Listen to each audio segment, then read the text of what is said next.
Hello, Go Chuck Yourself listeners. I am not currently recording in a closet or outside, but I am recording in a bathroom, which is very exciting and probably a Go Chuck Yourself first. There is a litter box mere inches away from me. Today we're going to be talking about Chuck versus the other guy. Now you may be wondering, who is the other guy? There are in fact a lot of guys on the show Chuck. There's Casey, there's Jeff, there's Lester, there's Morgan. There's a lot of male shoppers in the Buy More or just passers-by. There's a lot of male henchmen. There's, of course, Fernando. There's Skip Johnson, who we haven't talked about in a while, but he is still there. At least, I hope he's still there. Skip, are you there? If you'd like to send us an email, you can do that at GoChuckYourselfPodcast@gmail.com. Our Twitter is GoChuckPodcast. We post a lot of fun Chuck content and some things not related to Chuck, which are mostly things that I'm doing that I probably shouldn't post there. I don't know. Tweet at us. Tell me if you want me to stop doing that. If you'd like to leave us a review on iTunes or Spotify and YouTube, I don't really know if you can do that, but if you want to figure it out, we'd be forever grateful. We're also just grateful to have you listening. So stay tuned. Here we go.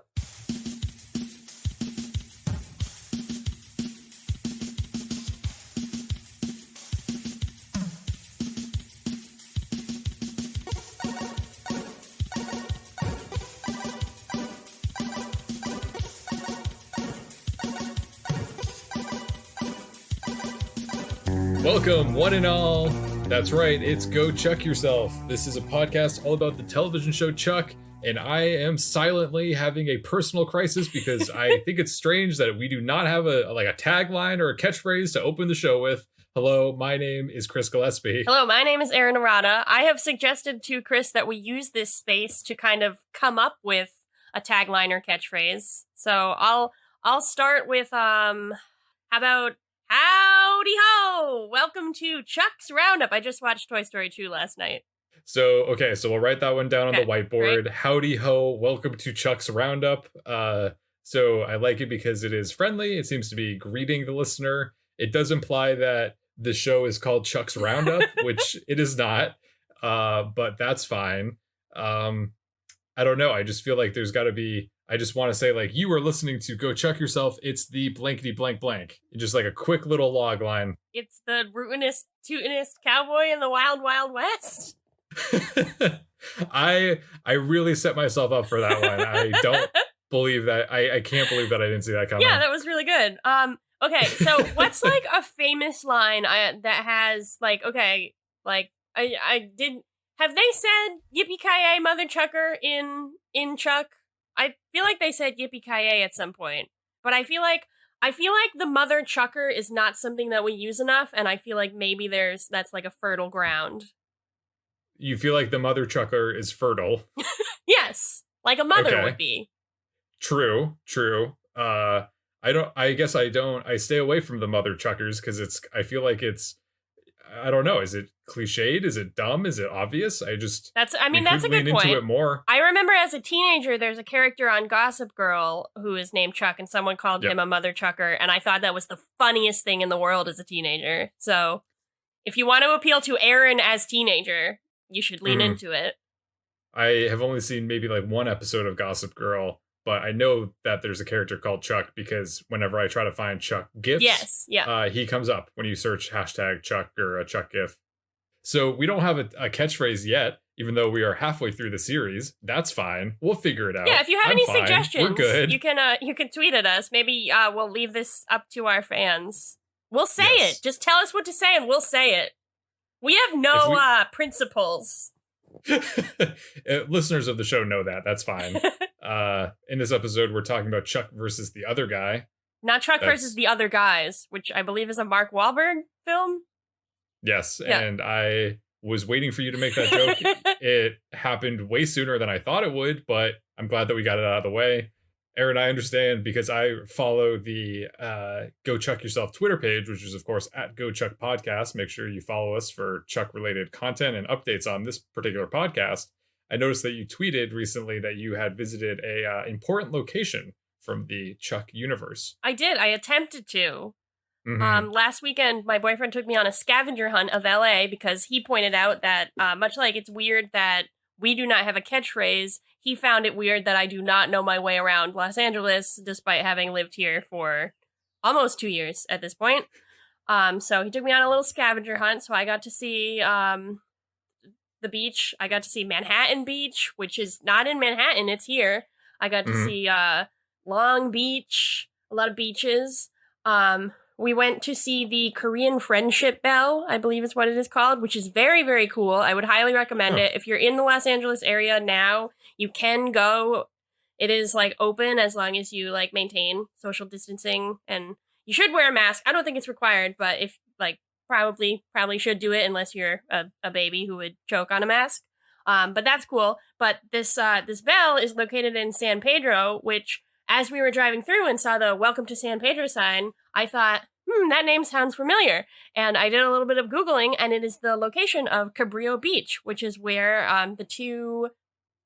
In the show, I think it's purported to be Malibu, but in real life, the bookended beaches of Chuck in the first episode where he meets with Sarah, and then in the final episode where he meets with Sarah, is filmed at this Cabrillo Beach. So we attempted to visit the beach. I was very excited. I was going to take a picture with those like palm trees and everything, but unfortunately the beach is closed. So the closest I could get was on a little like an isthmus. My 5th grade sciences are like, maybe it was a peninsula. My teachers would be so disappointed in me, but there's a little outcropping that I was able to get to that looked at the other beach, but there was a fair amount of water in between us. So I got to see it, but I didn't get to go to it. But it was very cool, and I hope that one day, once beaches are open and accessible again, I will be back in San Pedro. It's about I don't know where Chuck's like home base was normally, but it's probably about half an hour from like Santa Monica or so. So it's like, it's a little bit out there, but I'm sure that it's easier to film for some reason than it is to film in like Malibu or like other beaches in the more immediate Los Angeles area. And then where's Burbank in relation to that? Okay, so here's Burbank. See, so you can see that the scavenger hunt maybe didn't work as well as my boyfriend thought it would. It's about 35 minutes. Okay. Right now, because traffic is pretty good.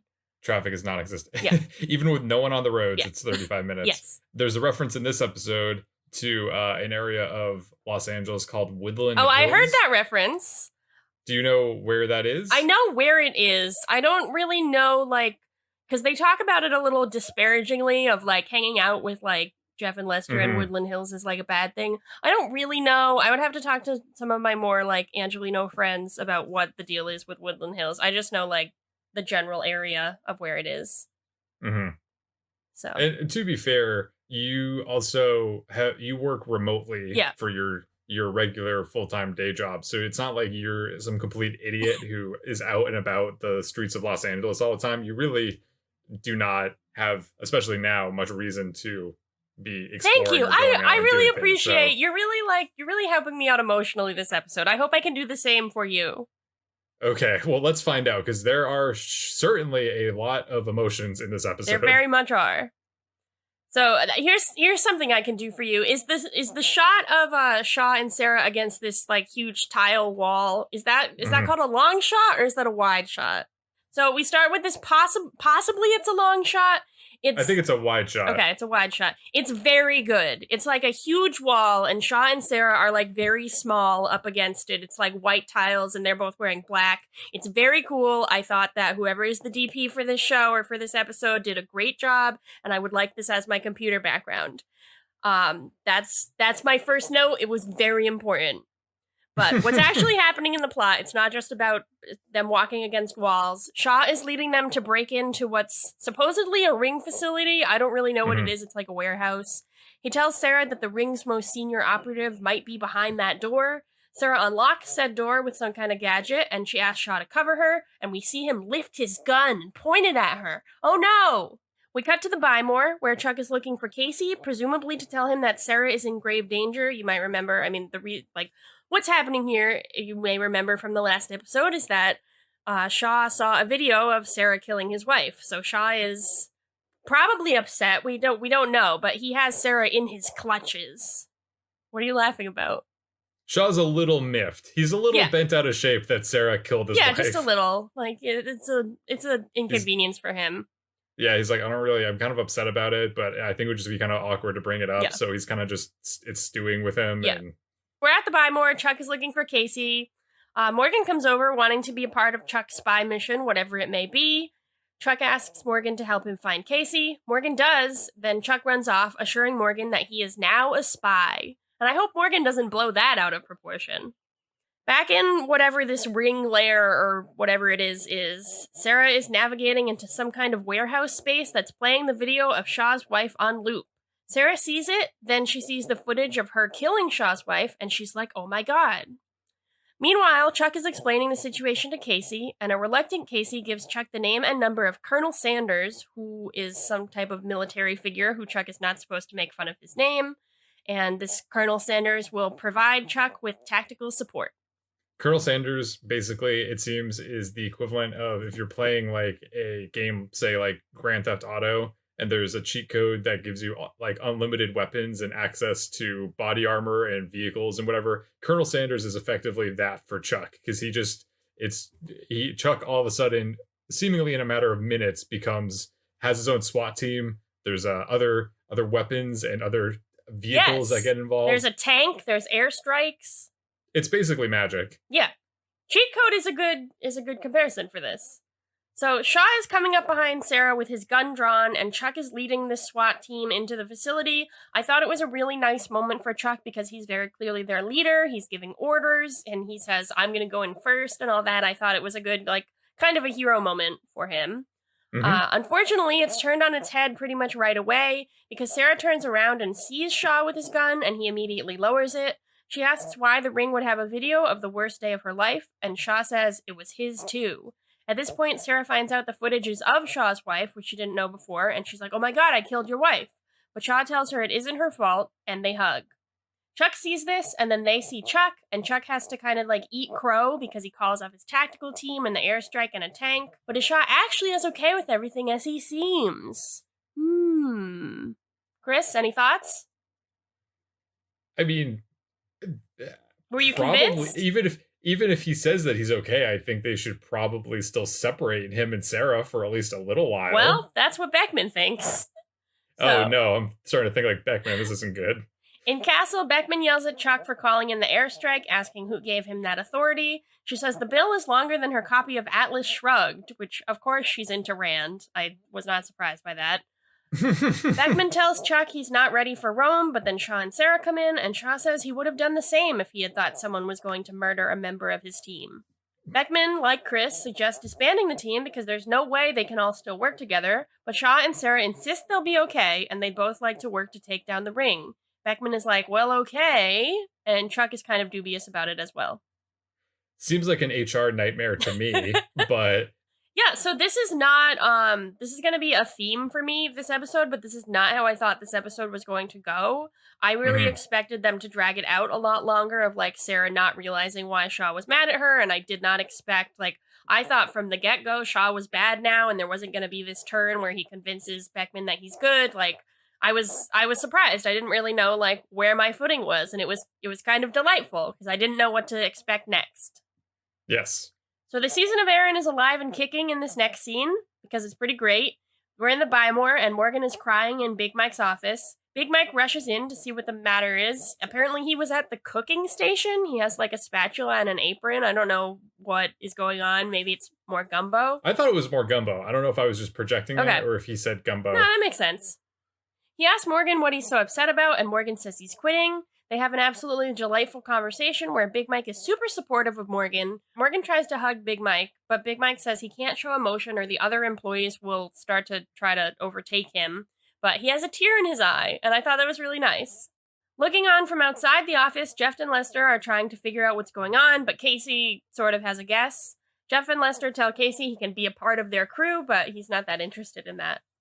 Also, throughout all of this, I don't think this comes up again, but I don't know if you've noticed, in the background, like on the Buy More TVs, there seems to be a video of a mime Did you see Yes, that? I did see that. And now that you mention it, it is odd that I did not write it down as something that would be novel to mention because I was like, oh yeah, there's a mime in the background. It just there's a lot going on in this episode. That was weird. They've totally abandoned the whatever kind of connection they used to make between the televisions and the Buy More. It probably cost money, like, absolutely. if they wanted to, like, license Looney Tunes and stuff. So now they just have, like, unlicensed mime footage, I guess. Unlicensed stock mime footage. Yeah. So back at home, Chuck has a really cool shirt with a dog on it that says faux pas. And I thought that was cool. I feel like this was, like, the heyday of punny shirts. Mm-hmm. But I remember, like, another thing that I really liked as a teenager was, like, the idea of, like, maybe it was from Chuck a little bit, like a man in a punny shirt. Like, I was like, that's the height of, like, comedy, but also cuteness. That seems to check out with your life decisions. Yep. Also, at this point, we see Chuck in his bedroom. Like, he's wearing that shirt. He's in his bedroom, which we haven't seen a lot this season. So that was pretty exciting. I shouted, I was like, oh, he's in his bedroom, which is a weird thing to shout at the TV. But it's because just, I think in the previous episode, we were like, he hasn't been in his bedroom in a long time. He uses his TV to call Beckman.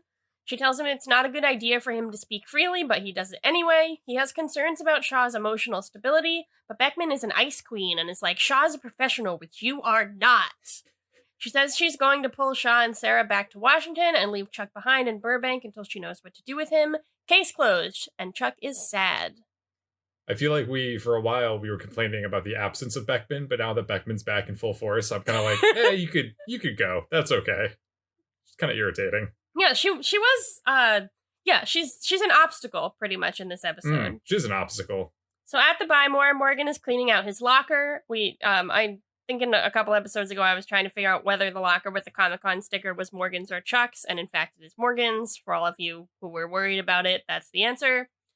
Casey comes in, and I thought he was going to point out that Morgan is an idiot, and of course, he's not going to be working for Chuck, like, at least in a capacity where he would have to quit his job. Like, that's kind of insane. But again, this episode doesn't play out how I thought. It's actually kind of a sweet scene where Morgan explains he's going to work for Chuck, and Casey is sad about it, but putting on a brave face about his civilian life in the Buy More. Morgan tells Casey to enjoy his old life, and Casey says, you too, which is actually really sad. Because it's Casey's old life that Morgan is getting, supposedly. Mm-hmm. Definitely a bittersweet moment. And after this, we have a declassified scene, which I found courtesy of the DVD box set. The number one way of consuming Chuck, in my opinion. In Castle, Shaw says that they've found the ring's actual headquarters. He explains to Sarah that the fake front company that owned the warehouses from before. So I guess maybe the warehouse from Chuck versus the American Hero and Chuck versus, the beginning of this episode, Chuck versus the other guy. They're registered under this fake company who also owns the top 10 floors of the Carlisle Tower downtown. Carlisle Tower? Was that on your scavenger hunt? It wasn't, but I'll add it. Sarah asks, I'm looking it up now. If this is the director's base that's located in the Carlisle Tower, and Shaw says that it is. Shaw assures Sarah that they're going to finally get the ring, just the two of them.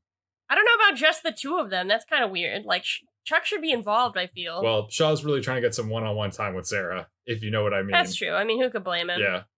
Well, I mean, I think he's trying to kill her. I don't think he's trying to do any funny business. Well, I can blame him for that. I don't support that decision. Yeah, you should blame him for killing Sarah. I would hope that you'd blame him for doing that. Yeah.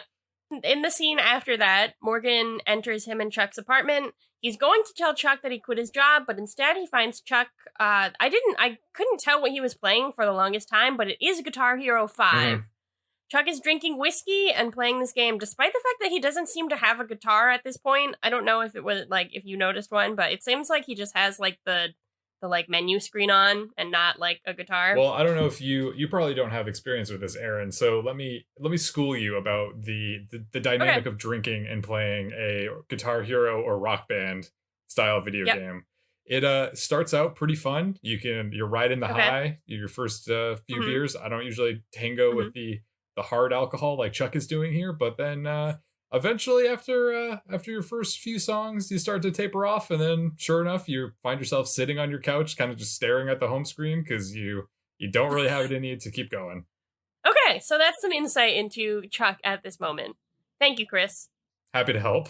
Chuck explains to Morgan that Sarah is leaving for DC with the other guy, which kind of seemed a little bit silly to me because I'm pretty sure in the last episode, like, it was implied that, like, Chuck and Sarah were kind of, like, rekindling things and, like, I don't know. I mean, I guess it sucks that Sarah is going away, but I don't know why Chuck is assuming that she's, like, chosen Shaw or she's, like, going to choose Shaw. Like, because it's pretty clear to me that she likes Chuck. But at this point, I guess at this point, he doesn't know, because she didn't meet him at the train station, right. so maybe he's a little bit in doubt. That was kind of unclear. We didn't really get to see his reaction to that too much. Morgan tells Chuck that he senses Chuck is about to enter into a spiral and he won't allow it, but Chuck flashes. I thought maybe Chuck was going to hurt Morgan and the rest of the episode was going to be him, like, feeling bad about, like, decking his best friend, but once again, I was way off in predicting what's happening. Instead, Chuck ties Morgan up with video game controllers and cables and sits on his kitchen steps with a Guitar Hero controller listening to 80s music. And Morgan is just tied up and yelling in the background. Eventually, Sarah comes in and Morgan tells her what's going on. She cuts him free of the controllers with a knife, which would ruin them. Yeah. Like, that's like equipment and it's just wrecked now. And then she asks for a moment alone with Chuck. Hopefully to apologize for severing his PlayStation 1 controller. So Chuck re-explains why he's upset, then he asks Sarah if she loves him. She doesn't answer for a while, and he starts getting self-conscious about being in his underwear with a guitar, but then Sarah says yes. She says she fell for him between him fixing her phone and him defusing a bomb, which is, like, in the first episode, like, really early, maybe within, like, a day of them having met. So that's a little much, Sarah, but, like, I guess that's nice. It's a nice moment. Wait, is Sarah just as crazy as Lou, or as Hannah? Is that what we're figuring excuse out? me. Oh, Lou wasn't. Don't insult Lou. No, Lou wasn't, I guess, totally. She was, I guess, compared to Jill and Hannah, I guess Lou is the most normal out of all three of them. I would agree. I like Lou. Yeah. What's Jill up to? Is she still in jail? I think she's in jail for the rest of her life, I think. Remember, she had to say bye to her family? And that... Yeah, well... we don't have to worry about it because Chuck and Sarah are in love. Yes, and they kiss. It's beautiful. And it's nice. It's wonderful. It's a nice kiss. She says, Sarah says yes 4 times. According to Wikipedia. Which is the same number that Chuck said to her in the previous episode. I have one more note before I'll turn things over to you, and it's just that Zachary Levi has really good teeth. He has great teeth. I don't know if he had braces or if that's just what his teeth are like, but they're good. Some people, I envy those people who didn't have braces and just have excellent teeth. I had a dream about having braces last night. Wow. Did you have braces? No. Oh, so you're one of the people that just has good teeth? These are not good teeth, Chris. But that's really sweet. Thank you. You know what they are? They are good teeth because they create a great smile. I'm smiling right now for those listening. I'm smiling watching Chuck because things are going very well. Chuck asks Sarah why she isn't upset about his red test, and she says that Casey told her the truth. And she says that she knows that Chuck couldn't kill the mole, and that means Chuck hasn't changed. He's still her Chuck. Chuck promises to be cleaned up by the next day, and Sarah says that he doesn't have time. She and Shaw need Chuck for a 3-man operation. Morgan overhears this and says, "Mission? No problem." Sarah asks Morgan what he's doing, and he introduces himself as an agent of the CIA and the assistant to one Charles Bartowski, and helps Chuck get up so he can get dressed and sobered up. So I kept thinking that this whole scene was going to be a dream sequence that Chuck had, that he fell asleep because he was drunk, like on the couch with the whiskey, and that he just dreamt that Sarah came in and told him that he loved her. Yeah, I had a little bit of doubts that it was really happening because it just seemed so perfect. Yeah, it seems so totally out of the blue and perfect that I was like, that's odd. Is this like real? And then it was real. Is this whole thing a dream? Maybe. Is the entire show of Chuck a dream? I saw a fan fiction recently, a Chuck fan fiction that was, the idea was that when downloading the intersect into his head, Chuck had entered into a coma, and that was like, so he was in a coma the whole time. So that could be what's happening. This whole thing could have been just like a dream that, like, as his brain exploded from the intersect. That would be deeply disturbing and deeply upsetting, but I guess we can't rule it out. And I at this point, I was like, there's so much emotional weight in this first half of the episode. It felt like watching an episode in reverse, kind of. Like, I felt like everything that happened so far would typically be at the end of another episode. It felt like another episode was wrapping up to get to this. Yes. It was kind of interesting. So they go on their mission to the Carlisle Tower, which may or may not be in downtown Los Angeles. Stay tuned. Chuck, Sarah, and Shaw stand atop an elevator shaft. Chuck and Sarah get ready to rappel down the shaft, and Chuck is kind of wigged out because he's still kind of afraid of Shaw. Shaw asks if he's okay. Is Chuck a little bit drunk right now?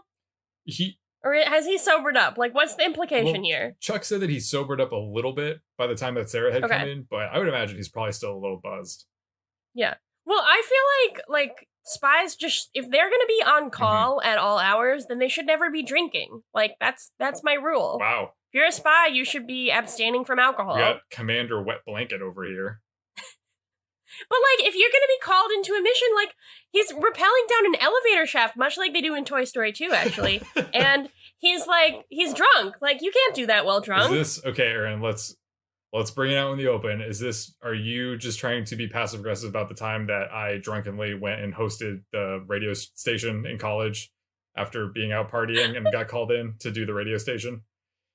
I forgot about that. I thought you were gonna ask if I was calling you out for the time you drunkenly rappelled down an elevator shaft, and I would say yes, I am. Like, you shouldn't have done that. It was reckless and dangerous. Wildly dangerous. Yeah. I'm just that skilled. I was able to pull it off. Okay, but overall, stay away from elevator shafts. No good can come from them. So anyhow, Shaw asks if Chuck's okay, and Chuck says yes, everything is totally normal, good to go. Which is what I say to my coworkers every morning. Everything is totally normal. Shaw then says that the ring director has his own private elevator and they're going to rappel down it. Once the ring director exits the building, Chuck and Sarah will detain the director in the elevator and Shaw will pull them all back up by hacking into the controls. Shaw tells Chuck not to worry about the warehouse or Beckman and that he trusts Chuck completely, which does not reassure Chuck or anyone. Like, why? Oh, don't worry about that warehouse with the weird video footage of Sarah, and don't worry about Beckman, everything's fine. Okay, Shaw, you liar. So with that, Chuck and Sarah rappel down the rope to the elevator while Shaw watches them very suspiciously. He's just staring at them, and no good can come from this. He's a little suspicious. No. Inside, so apparently, I don't know if this is how elevators work, but in this particular fake elevator, there's like a top room to the elevator that's like a whole separate mechanical part where all the gears and cables of the elevator live. Sarah and Chuck are in that. Chuck confides in Sarah that he's concerned about Shaw and Shaw's mental health, which I think is a valid point. Sarah says that Shaw is just concentrated on taking down the ring. As this is happening, Shaw hacks into the elevator's control system and then notices a security camera, which I guess they didn't notice before or they didn't care about before. I don't know. A pair of henchmen enter the elevator maintenance room and fight Shaw. As they do this, their guns go off and accidentally shoot down the elevator shaft, nearly hitting Chuck and Sarah. But other than that, I mean, it all seems like a pretty standard Chuck henchman fight. Kind of like in Chuck versus the Mask when they were in that similar kind of fight atop of the like in the maintenance room above the Mask room. Yeah. Yes. So Chuck takes the gunfire to mean that Shaw was luring them into a trap, and now he's going to shoot them like fish in a barrel. Shaw ultimately makes quick work of the henchmen and calls Chuck and Sarah to apologize for the ring's company, and Sarah tells Chuck, "I told you so." Sarah and Chuck drop down into the actual elevator car, and Chuck takes out a pistol, which he assures Sarah is a tranquilizer gun, and Sarah tells him that he needs to sell that it's real. Shaw pages them to tell them that he's detecting motion heading towards the elevator, so Chuck and Sarah hide like by the like behind the front parts of the like by the door, like by the control panel. Like if you're walking where you can't see them. Listener, yeah. I'm going to paint a verbal painting for you right now. Imagine this. You were standing in a large building, and rather than taking the stairs, you decide to take the elevator, and you were walking down the hall and you press the button and you're waiting for the elevator to arrive, and sure enough, you hear a ding, and there it is. The elevator doors open up. These mechanical doors gradually open. From the center, they move outward. And eventually, you now have this space that you can enter. You can enter the elevator car. So if you walk into the elevator, you're looking at the back of the elevator. If you turn around, you're looking at the front of the elevator. You might see back into the hallway you were standing in. You might see the buttons of an elevator. So Chuck and Sarah are hiding in that section where the buttons would be. If you were looking out of the elevator, you would see them. But if you were entering the elevator, you would not see them. That is where Chuck and Sarah are. It's like I was there. Do you feel like you just were in an elevator?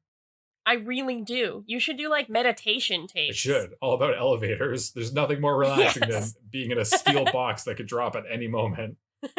Exactly. So anyhow, all that's to say that they're hiding. The ring director, sure enough, steps into the elevator, much like you did in my verbal exercise. He turns around and Sarah and Chuck point their guns at him, and Sarah says, "One word and you're dead." To which the director says, "Now this is brazen." To which Chuck points out is 4 words. The director says that even though they've captured him in his own lift, which is British for elevator, they'll never get the cipher. Chuck says, "What's that?" And the director says, "Don't play dumb. You're better than that." And then proceeds to explain what the cipher is. Turns out the ring has been building their own intersect, and the cipher is one of the key components. The director assures them that they will never get the cipher because as soon as they leave the elevator, ring henchmen will swarm them, but Chuck tells the director to take out his ring phone and call his assistant to bring the cipher to them. Sarah cocks her gun, and the director agrees. Cut to... Okay, hold on. I have to point something out here. Yes, you do.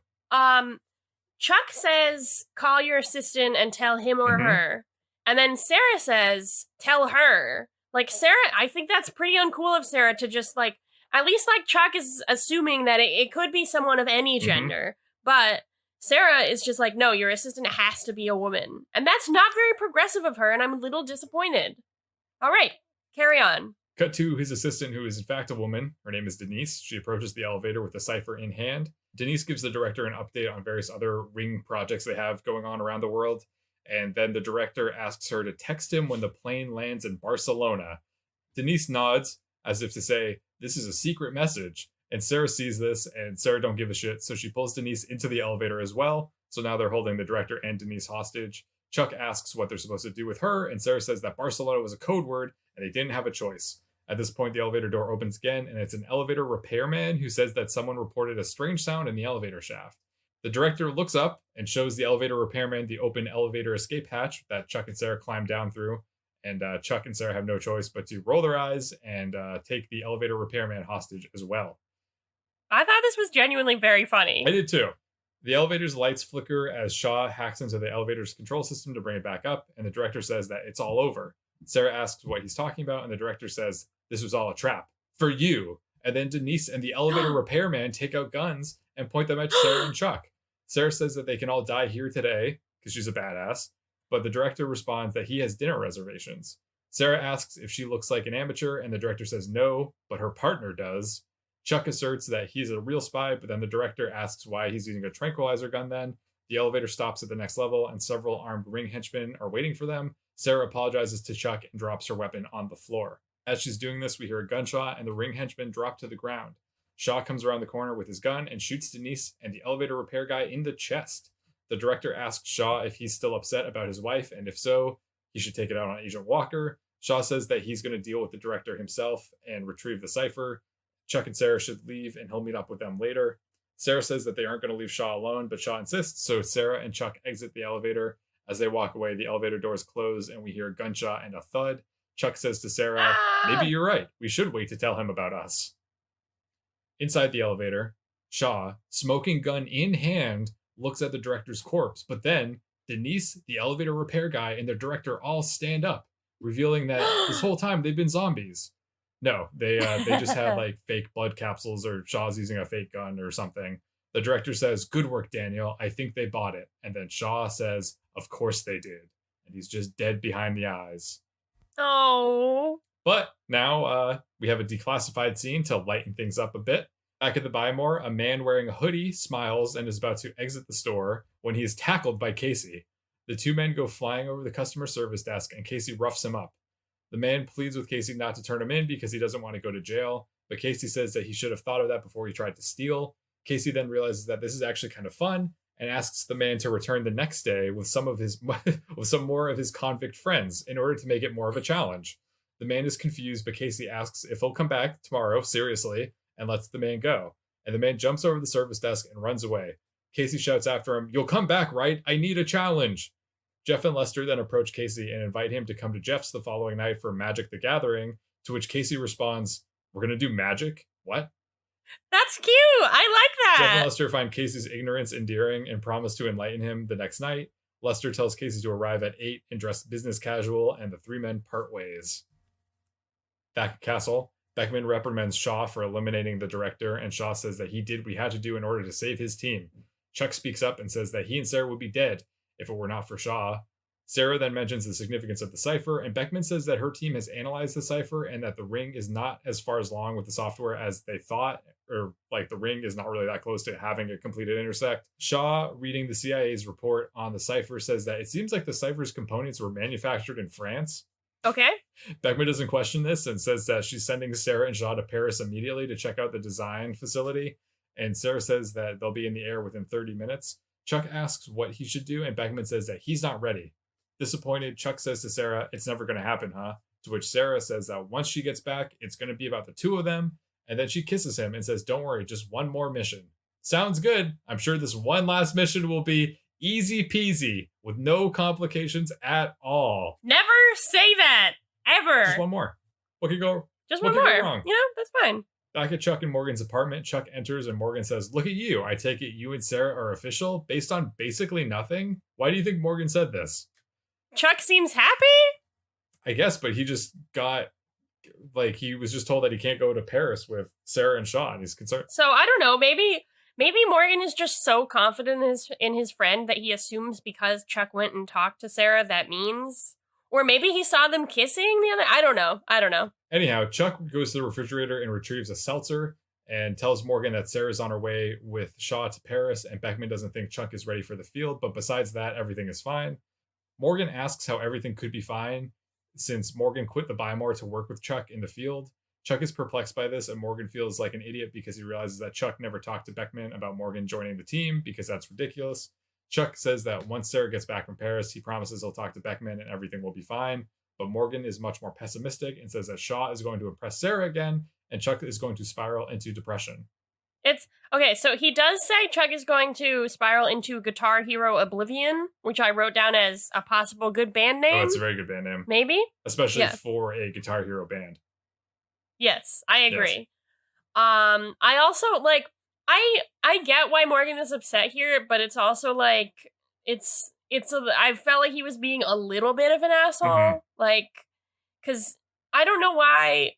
Like, I get why Morgan is, like, really upset about, it's his own fault, but why he's upset about, like, having quit his job and, like, whether or not he's going to be allowed to be on the team, et cetera, et cetera. But I don't know why he has to go into, like, and Sarah's gonna leave you, Chuck. Like, she's gonna date Shaw. Like, it was aggressive. Yeah, and that left a bad taste in my mouth because I was like, oh, so you don't think Sarah is a autonomous individual who you think she's going to be like, she's just going to be with whatever man she is, whichever man with. she is looking at. Yeah, a little bit of faith in Sarah. I don't think you can really, Yeah.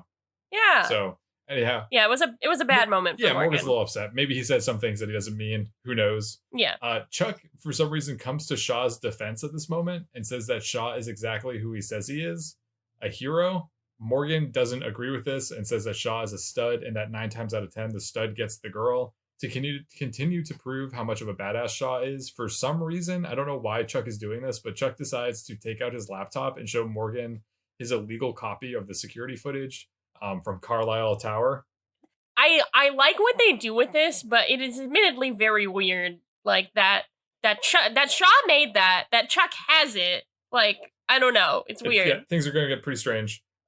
Reviewing the footage, Morgan points out that Shaw is pulling his punches when he's fighting the henchmen in the elevator maintenance room, and that Shaw's roundhouse kick doesn't even land. Chuck says that Shaw shot people that same night, and Morgan asks if he ever saw any blood or any kind of gore, to which Chuck realizes that he didn't. Morgan asserts that he's an expert on kung fu movies, and he can spot a fake action sequence from a mile away, and that's exactly what they're looking at. Chuck deduces that if the fight was staged, that means that Shaw is actually working in cooperation with the ring, and that Sarah is now alone again with Shaw and probably once again in danger. So I thought this was an interesting decision for the show to go in, because the characters within the show are identifying a fake fight scene within a show that uses fake fight scenes to create the illusion of actual fight scenes. Okay, I was thinking this too, because when I was watching that fight scene, I was like, I don't want to say I thought it looked fake, but I was like, oh, it must be really weird coordinating these to make it look real. And then, like, the point of that specific scene was, like, it doesn't look real, so that's weird. Yeah, it was strange, because I'm like, this is how, if that was a real fight scene, I'd be like, yeah, that's how the fight scenes look. Or when they're like, oh, did you even see any blood? I'm like, no, of course not. There's never any blood in Chuck. Actually, I thought that too, because I was like, because when they like pull out like their blood packets, I was like, I didn't see any blood. Like what? And I literally had that thought as they fell. I was like, wow, Chuck never really shows blood.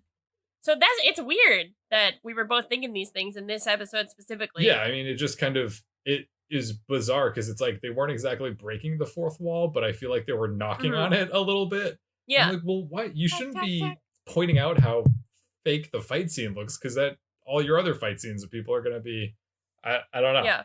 Who knows? I wonder if like they shot two different versions of that where like Shaw was like closer to, or if they were both like, I don't know. Like, do you understand what I'm saying? Like, if they shot like a version that like Chuck watched and was like, wow, that looks so cool, but then they shot the one Morgan points out and it's obviously like he's like so far from hitting anybody. Yeah. I wonder. Yeah, I don't know. Not enough to like go back and check, but I do wonder. So Chuck, having gone through this weird meta-textual realization, realizes that he needs to go save Sarah, so he hurries back to Castle and announces to no one that he's uploading the fake fight footage to Beckman's personal laptop.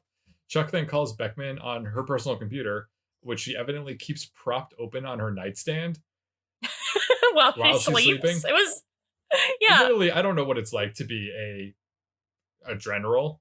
I don't know what it's like to be in that kind of high stakes position. Maybe you do need to have your laptop on at all times and you just got to try to sleep when you can. But I was like, Beckman, you got to work on your work-life balance. That's no way to live with your laptop open next to you while you sleep.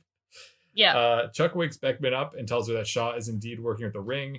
Beckman says that they've already had this conversation, but Chuck insists that before he was right for the wrong reasons, but now he's right for, in the words of Nickelback's Diamond Certified best-selling album, all the right reasons. Beckman asks Chuck why she should believe him this time around when he's trying to warn her about Shaw, and Chuck says that because he has Morgan with him. Beckman is pissed that Morgan is in Castle, and Morgan tries to introduce himself as a spy candidate, and Beckman once again asks what he's doing, to which Morgan answers that he's on Chuck's spy team. Beckman is irate and says that Chuck is not even on his own spy team anymore, and suspends Chuck before hanging up on him. Overall, this was a complete and total failure on Chuck's part. I think it definitely is a failure, and I like get kind of why, like, what she sees Morgan, like, Beckman is kind of like not seeing reason, but I feel like it's one of these classic TV examples where Chuck could have just explained himself faster. Like, he was just like, I sent you the footage, it's fake, like, look at it. And then then he didn't have to go into like the right reasons and all that. Yeah, and she'd be like, well, how did you notice this? Or like, oh, I don't know. He could have noticed it on his own. Yeah, he didn't have to mention Morgan, or if he did mention Morgan, by the time he mentioned Morgan, he could have already led with the important information. But he did not. And then also, like, Beckman doesn't really kick Chuck out of Castle. I feel like they really need some kind of other Burbank-based spy team to monitor who is and isn't allowed in Castle at any given time, because it feels like they just kind of come and go as they want. That's a good point. So anyhow, Morgan grieves the loss of his very brief spy career, but Chuck tells him that he's still a spy because right now he needs a team and Morgan is all that he has. CIA or no CIA, they need to save Sarah, just the two of them. To which Morgan says, no, there is a third, which is a reference to Star Wars. He says there's another. There's another? Chris. He says there's another. Okay. Sorry, everyone. Please. You're messing up your Chuck and your Star Wars. The fandoms are going to come for you. These are not good fandoms to upset. So cut to Casey's apartment. Since being fired from the NSA, Casey has purchased some of his own furniture and things are looking a little bit more put together in his apartment, which I felt good about. Chuck and Morgan plead to Casey that they need his help to rescue Sarah. Casey says that he can't because he's not a spy, but Chuck cries that Casey is the ultimate spy, to which Morgan says was the ultimate spy. The man's been by-moored. Morgan explains that Casey has been tricked into the delusion that the by-moor is all that he has in his life, and he needs to wake up. He needs to help Chuck and Morgan get on that plane to Paris. He can either take back his spy life or he can find himself hanging out with Jeff and Lester in Woodland Hills on Friday nights. Yeah, fuck Woodland Hills. Morgan continues to say that Casey and Sarah taught him that he could achieve more and become a spy. They really inspired him this way. Morgan continues to harangue Casey, but then Casey lashes out at him and pushes him against a wall and says, Morgan, go to the closet and get my suit. The black one. Which I thought maybe someone listening would know this, or maybe they'll agree with me. I thought Morgan, go to the closet and get my suit, the black one, was a reference to Batman. Because if you swap out Alfred, like, Alfred, go to the closet and get my suit, the black one. I felt like this was a Batman reference, but I cannot confirm this online. It does not pop up on any of the fun little trivia reference things that we usually check.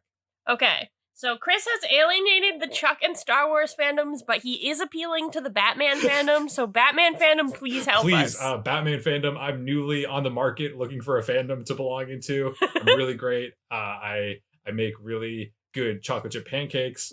Really would be happy to make those sometime. I think I'm a pretty fun guy. I know a lot about elevators. I'm really good at painting a verbal portrait of entering an elevator. Maybe this is something that would be of interest to you.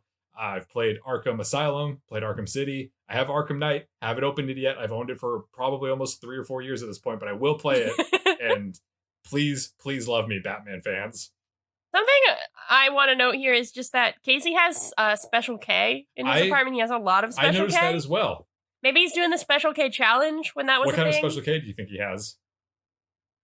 I feel like he has like red berries. It wasn't red berries because I eat red berries and that was not the red berry box. So choose again. Well, I eat the chocolate one and it was not that. One. Maybe he has like the vanilla almond or like the There's another type of nut. I feel like he's more like a plain cornflake guy. I feel like he's just I feel like it could just be plain. Yeah. So we cut to a commercial break, and when we return, we are aboard a Millennium Atlantic flight to Paris with Chuck and Casey. Millennium Atlantic, of course, sponsors of our show. Millennium Atlantic. Want to travel around the world? Y2K not. Millennium Atlantic. Gone are Chuck's days of flying in first class, as Chuck and Casey are stuck flying in coach, crammed into small seats next to a sleeping large man. They're trying to figure out a game plan, so Chuck opens up a file on Shaw and flashes on a mission from 10 years earlier. Casey asks if Chuck had any insight into what Shaw could be possibly doing right now, and Chuck says that he could flash on every mission in the folder. It doesn't help them figure out what Shaw is planning in the present moment. Chuck starts to panic and starts to spiral, and Casey tells him that Chuck needs to forget about being a spy and he needs to forget about relying on the intersect. Before all of this, Chuck was smart, and he can figure this out on his own if he focuses and uses his own intellect. Chuck opens up the folder once again and says, "Where are you, Sarah?" So once again, they're in a coach flight, loudly talking about government files and government secrets and intel and flashing. I can't think of a less private space than than a coach on a commercial flight. Don't worry about it.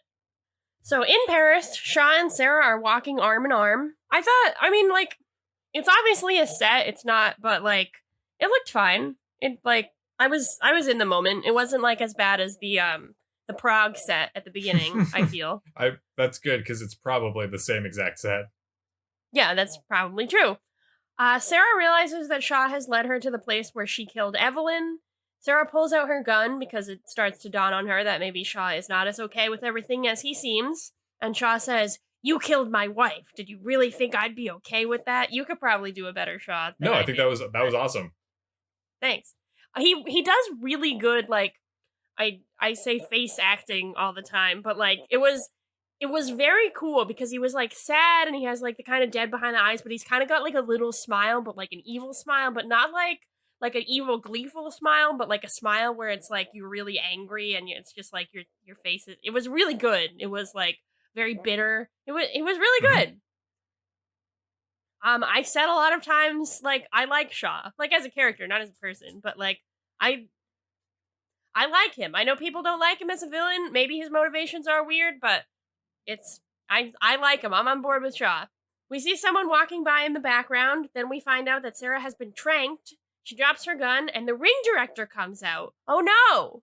Shaw takes Sarah, who is all woozy and drugged, to a little French cafe. He sits her down, and his plan doesn't totally make sense, but I guess like what's going on here at least is that he drugged her so that he could have the chance to explain his plan so that she understood before he kills her. The ring director joins them, and they explain together that the CIA thought Evelyn had been turned by the ring for some reason. It's unclear if she actually had or not. And then they ordered Sarah to kill her. So Shaw is going to kill Sarah in order to show the CIA that they were wrong. I don't know exactly about that. Whatever. He also gives the ring director the CIA's report on the cipher so that they can fix the problems with it and build their own intersect once and for all. So I guess like that's like the bigger thing that they're going to like kind of destroy the CIA that way. So the director takes this information and heads off. Shaw says he's going to take Sarah to see the river, but before he can, Chuck comes up dressed as a waiter and he pulls out a very real gun. Shaw tells Chuck he'd better shoot, but Chuck doesn't shoot people. Instead, he tries to fight Shaw, but ultimately, even though he flashes, he does lose the fight and Shaw drags Sarah away. Chuck is a bit out of commission because he gets too emotional to flash, and Shaw knows this. Shaw also reveals that he didn't tell the ring Chuck is the intersect, so that's nice. And if Chuck chooses not to interfere, Shaw says that he won't reveal Chuck's secret, and Chuck can just continue on with his life. Obviously, we know Chuck isn't going to do that, but that was, I don't know, it was reasonable of Shaw, I guess. If we can trust him, if he means what he says. Yeah, I don't know. I guess we can't trust him at this point. I don't really know Chuck's physical state at this point because as Shaw drags Sarah away, Chuck just kind of sitting on the ground. I don't know if he's supposed to be really injured, but he's not injured enough that he can't then run after them, and he catches up to them when Shaw has led Sarah to a bridge. Shaw says Sarah won't feel a thing because of the drugs, and he's about to push her off, but then Chuck comes up with his gun drawn. He tries to reason with Shaw one more time, saying Shaw can't do this, and it's not who he is, but Shaw says, I can. You can't. He's about to shoot Chuck when Chuck shoots him. Holy shit. I yelled. I did not expect this at all. He shoots Shaw 3 times in the chest. And there's hold on to your seats for a second.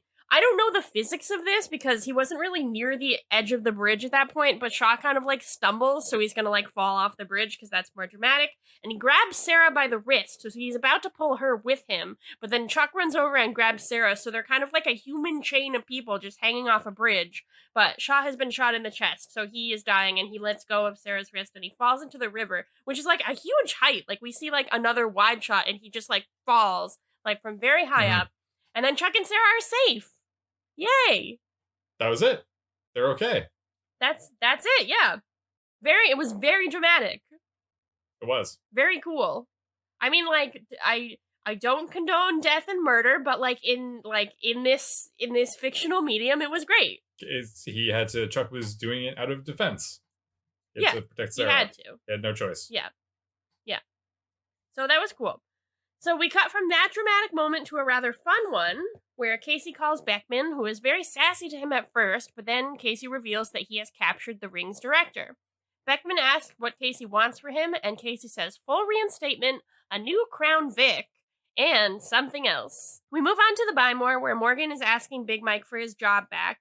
Morgan looks kind of really good in this scene. I really like his shirt, and I just wanted to commend the costume department for this episode, because there's two outfits that I thought were really good. Big Mike seems pretty stern at first, but then he reveals that he hadn't even started recruiting yet, and he's saved Morgan's vest for him. He gives Morgan the vest back and asks Morgan to call him Dad. That's nice. At this point, I saw Jesse Hyman in the background. I got so excited. You saw him? I didn't see him. Yeah, he was there. He walks by as Morgan is leaving the office. I missed him. It's nice to see him. Sorry. You gotta watch it again, I guess. There are worse episodes to watch again. Oh, yeah, definitely. As Morgan is leaving the office, Beckman calls him to tell him he's officially a member of Team Bartowski, but he shouldn't quit his day job because the Bymore is his cover.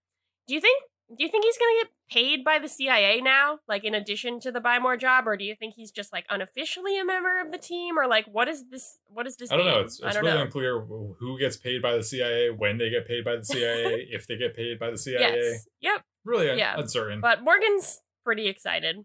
In Paris, Sarah wakes up in a beautiful hotel room. Chuck has been sitting nearby with his laptop, and he comes over to ask how she's feeling. After a moment, she remembers everything, including Chuck shooting Shaw. Chuck tries to explain that he's still the same Chuck, but Sarah cuts him off. She says, "You saved me," and I guess she's happy about him losing his innocence this time. They start to kiss, and it's romantic, but then the laptop beeps, and Beckman appears, so they spring apart. She congratulates them on their mission and tells them that they need to come back to Burbank right away for another one, but they say they're going to need a few more days in Paris and close the computer. So I don't know if they've gone rogue now, but they have just kind of, they are ignoring her. Mm-hmm. They are about to, as a lot of, on Wikipedia, it says this multiple times, they are about to make love. Yes, that is how I saw it referred to. I think that's what's going to happen. And I was very on board with it. I was excited. I know that all right, I'm glad. Listeners may, if you listen to our episode about Chuck versus the Colonel, I had some reservations about that. Felt very uncomfortable with it. But this time, I was very happy. This time it was nice. And and we pan out to the Eiffel Tower. Chuck finally got to see the Eiffel Tower. They're not on the Eiffel Tower. The hotel. They're looks making it, love on top of the Eiffel Tower. I'm sure it's been done. Oh, like I don't know how many times, but I feel like at least 10. I would say. If you've made love on the Eiffel Tower, please write in to us or a penthouse forum. I don't know, whatever feels appropriate. I think that's probably maybe just reach out to Erin. That I don't really want to be involved in this, so it sounds like something she's really interested in. I am. But Chuck finally got to see the Eiffel Tower, that lifelong dream that he had that he just announced on Chuck versus First Class. I really so I read a couple reviews about this episode, and a lot of people did really respond that it kind of feels like a full arc, that early in the season he's like, I would love to see the Eiffel Tower, and then he gets to see. And I do agree that as a season arc that's really good, but I just still really wish that it had been mentioned before this season. Because it just feels like they had that idea this season. And I can't blame them for that. Sometimes things come up later on, but it just felt very oh, we want to end in Paris, so we'll just be oh, Chuck has always wanted to see Paris. Yeah, that's weird. That's kind of the impression that I got too, was that they were wouldn't this be great for a final scene? And then they were how do we introduce? It was bizarre that they didn't even. I would have been even more okay with it if they introduced Chuck wanting to see the Eiffel Tower in the season premiere when he's in Prague and saying are they going to Paris? Is that where they're headed on the train? I don't know. That would would have been really good if they were trying to go to Paris and now they're ultimately finally in Paris. Yeah, that's way better. See, we fixed it. So we're so good at Monday morning quarterbacking. Chuck, it's great. Yeah. Yes, that is Chuck versus the other guy. The other guy was Shaw. The other guy was Shaw. That's all you need to know. I have one point of trivia from IMDb. I just found this pretty interesting. It says, and I quote, "In the Chuck is drunk scene," so I guess that's what we're calling that, "both Chuck and Morgan make several references to John Hughes and his films. Hughes had died unexpectedly in August 2009, which is about the time this episode would have been filmed." So I thought that was interesting. I don't know how true that is. Obviously we know when he died and we know around when they were filming this. I don't know if they were inspired by that, but I kind of like to think that something else had been going on in this scene, and then Hughes died and they were we want to make this tribute to him. I have one piece of trivia that I want to share, is that this episode somehow is not the season finale. Oh, yeah, that's important. You watch this episode and you're this was a good season finale. And you're this is not. It's 6 more episodes. I have no idea what's going to happen next. I do, if I recall correctly, that has proven to be correct sometimes while doing this podcast, and other times it has been incorrect. But I recall really liking the actual season finale. So I'm excited to get to that, but I don't know if that will be the case or not. Chuck's mom shows up at some point. I don't know if this is going to be this season or the next season. But that's the thing I remember, and I remember Timothy Dalton is around, but I don't know when they're coming. Yeah, they're definitely in season 4, but who knows when they make their first appearance. Yeah. Who could say? Who could say? But it was a really exciting episode. It was. I just realized I forgot to give it a ranking, but I think I can pull together something. Next part of our show is Chuck, Marry, Kill, where we decide to take one part of this episode that we'd like to marry, and maybe even make love to it. Once we're officially married, Yeah, once we're officially married and in Paris. Premarital sex is bad. Do not. On the Eiffel Tower, we will maybe make love to These are the things we'll be making love to on top of the Eiffel Tower. And then there's another thing. The kill part of Chuck, Marry, Kill is something that we're going to shoot and then eventually throw in 3 times in the chest and then push off a bridge. Into the, what is the river there? The Seine? Is that what it is? Yeah, maybe. You've been to Paris. I haven't. That's true. I did see Paris and France.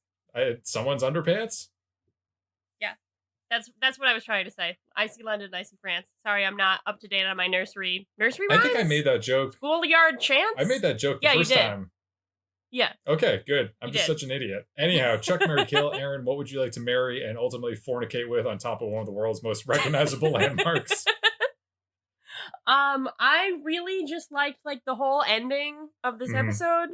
I thought from the moment maybe I had some dubiousness about the Sarah at the cafe drugged scene, but from the second they're at the bridge to the end of this episode, I thought everything was delightful. I really enjoyed everyone's arc. Was really it was just a great like season finale. Of course, it is not the season finale, but I thought like Chuck's kind of, I don't know if like you can say that someone like committing murder is a redemption arc, but I thought like seeing like what would push Chuck to this like was very satisfying.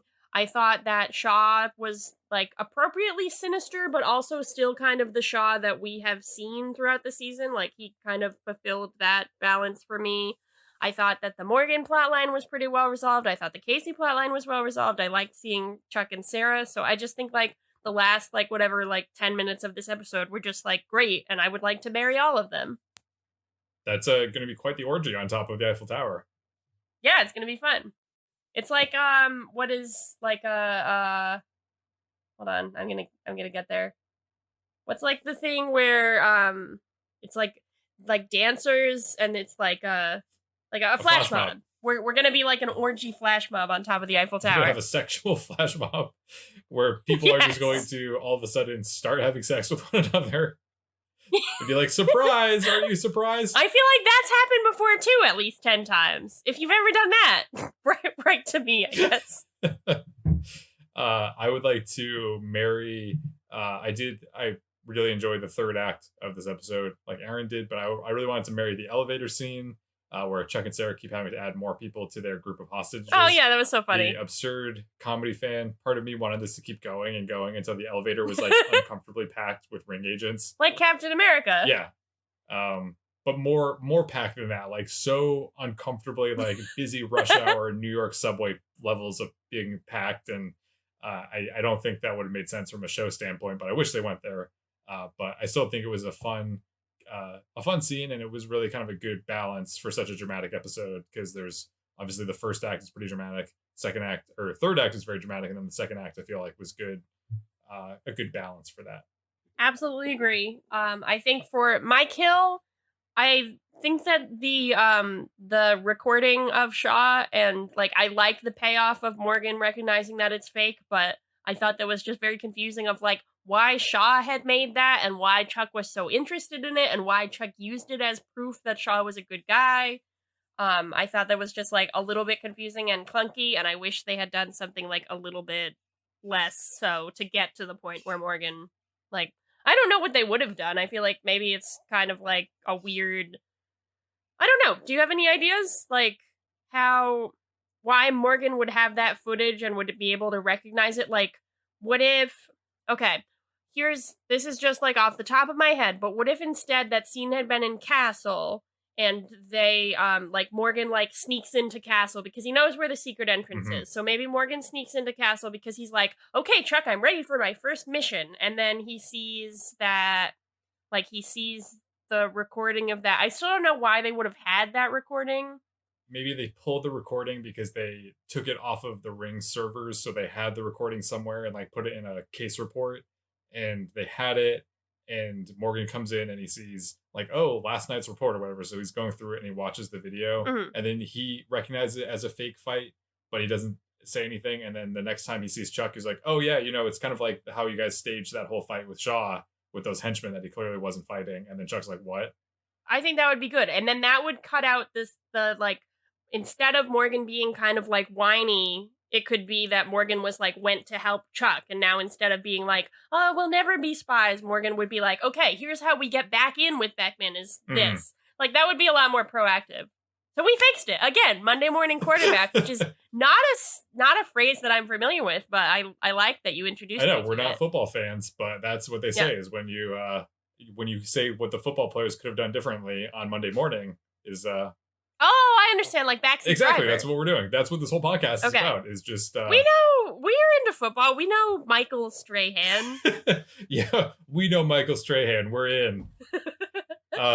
What is your kill? So I think this is a really strong episode. But there are details from the very beginning of the episode that I feel like because so much positive stuff or so much interesting stuff happens in the rest of the episode that it's easy to forget what happened in the beginning of the episode. And I just want to slow down and kind of really examine things. Like, so Shaw told Sarah that they were going to this warehouse because they thought there was a ring leader in it somewhere. But they go in, like, did Shaw set up all that video equipment? Did he coordinate with the Ring to coordinate all the monitors playing this weird mashed up footage of Shaw's like personal videos of his wife with Sarah's red test footage? And also there's a tripod set up with a digital camera on it in front of like a sound stage. And I'm like, was Shaw's plan to kill Sarah here on camera while she's saying like I love you to the camera like his wife was in the footage, and then all of that gets interrupted because Chuck barges in? Or did he literally just bring her? Why did he must have been trying to kill her at this point, and then did he fabricate the whole Paris plan after the fact? Because when they arrive in Paris, he's like, this was my like, Chuck's like, oh, it makes a grim logic that you would want to take her because he to said Paris. that Shaw goes every year to do that. Yeah. That's what he figures out. I didn't point that out because I didn't think it was that important. So there's a whole master plan of Shaw wanting to kill Sarah in Paris. So then why did he take her to this warehouse? And also, why did nobody think it was fucking weird that all of the stuff was going on in this first warehouse? Why did Beckman not really separate them? Why did Chuck not be like, why is all this stuff set up? Why wasn't Sarah concerned about it? And why did Sarah think that Shaw was so cool with her having killed? I felt like that was just very strange and left me very confused. It was unclear if Shaw like called that all off because because it kind of seemed like he was about to kill her, and then she turned around, and then he kind of like in the moment was like, oh no, I wasn't gonna kill you, like whatever. And then Chuck shows up. Like I feel like that could have been a little clearer. Sure. That was a little bit confusing. What's not confusing, what's actually quite straightforward, is the Scooter scale, where we rate this episode on a scale of 0 to 5 corn dogs in memory of Scooter, who is the manager of the Wienerlicious. Erin, how many corn dogs are you serving up today? I'm giving it the full 5. Yeah? If I could give it more, I would. Wow. But I'm giving it the just 5. And I think, for all the reasons that I mentioned, even though there were some holes and some things that I thought could have been better, I think ultimately this was a really fun, really satisfying episode. And the way that I felt watching it outweighs any of the logical problems that could be involved. I think that it was just really a fun time from start to finish. And the ending was such a high that the parts that were a little bit lower didn't really matter. I would agree with that. What about you? I would agree with that completely. I also gave it 5 out of 5. Yeah. 5 corn dogs? Wow! I think the acting was great throughout. I thought all of them did a great job. I feel like the writing was on point. Obviously, there were some questions that we have, but I feel like you said, all of the positive stuff kind of overshadows that, and it was full of drama, action, suspense, humor. It was really just the perfect blend of everything, and I'm glad that Shaw has fully transformed into a villain, and that Chuck and Sarah are finally together and are on the same page. And I'm proud that Chuck has overcome his issues to protect Sarah. And I watched the episode and I was like, oh yeah, this is it, man. I love this. This is great. This is your Chuck. This is what I'm talking about. This is what I'm talking about. But I think maybe this is a polarizing opinion. I think that Shaw might be the first actually good villain that I really think that is polarizing, because I feel like in what I've read, he's the one, he's the least favorite villain that Chuck has had. But for the most part, until this point, all the villains and antagonists have kind of been throwaway characters, or they're kind of quirky, or they're weird. Yeah. But Shaw is an antagonist who literally was once aligned with them. He was there for the whole season, and he was he had the extra component of being a romantic rival. Mm-hmm. So yeah, I totally agree, and I think that Brandon Routh plays it really, really well. He does. And because it's kind of it's on a logical level, it's a little bit silly. Not that you wouldn't be pissed at someone who killed your wife, but it's a little bit silly that he's turned to the organization that led to his wife's death instead of because I don't know. I think it's kind of complicated, and a show other than Chuck might have been able to explore the nuances of that. A show like Mad Men maybe would explore the nuances of from Shaw's perspective and everything. But I feel like Brandon Routh just does such a good job that I'm kind of yeah, okay, yeah, right.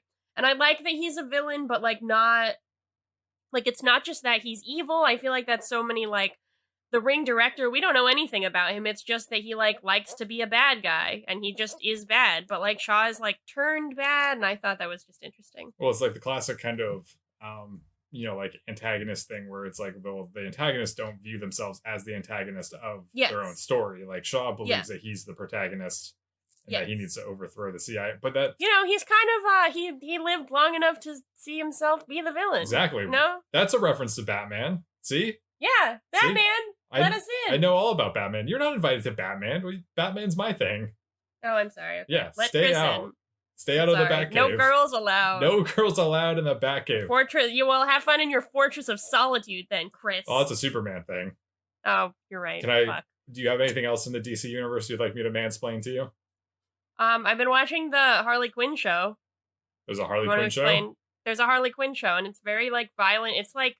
It's animated, but it's violent and swearing.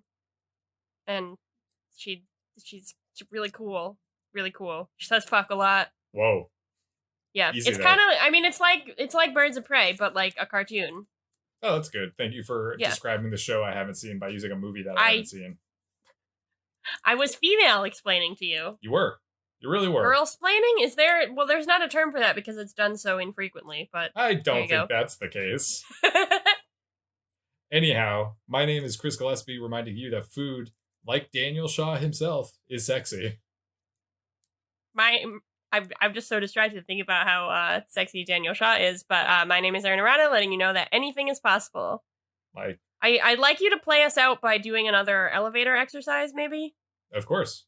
So you step into the elevator and you hit one of the many buttons, one of those round buttons. They're pretty smooth, and you hit it, it presses, and there's a very satisfying click, and then that button lights up, and the electronic screen on the top of the elevator says "going down," and then you watch as the digital digits turn from 7 to 6 to 5 to 4 to 3 to 2 to 1. Thanks for listening. As always, a big thanks to the artist Hadakoa and the fine folks at freemusicarchive.org for providing us with our theme song, Warm Up. If you want to drop us a line, you can reach us at GoChuckYourselfPodcast@gmail.com. Don't forget to like and subscribe to Go Chuck Yourself on your preferred podcast platform. New episodes come out every Monday morning, and you do not want to miss a new episode. Thanks again. We'll see you next week. Bye-bye.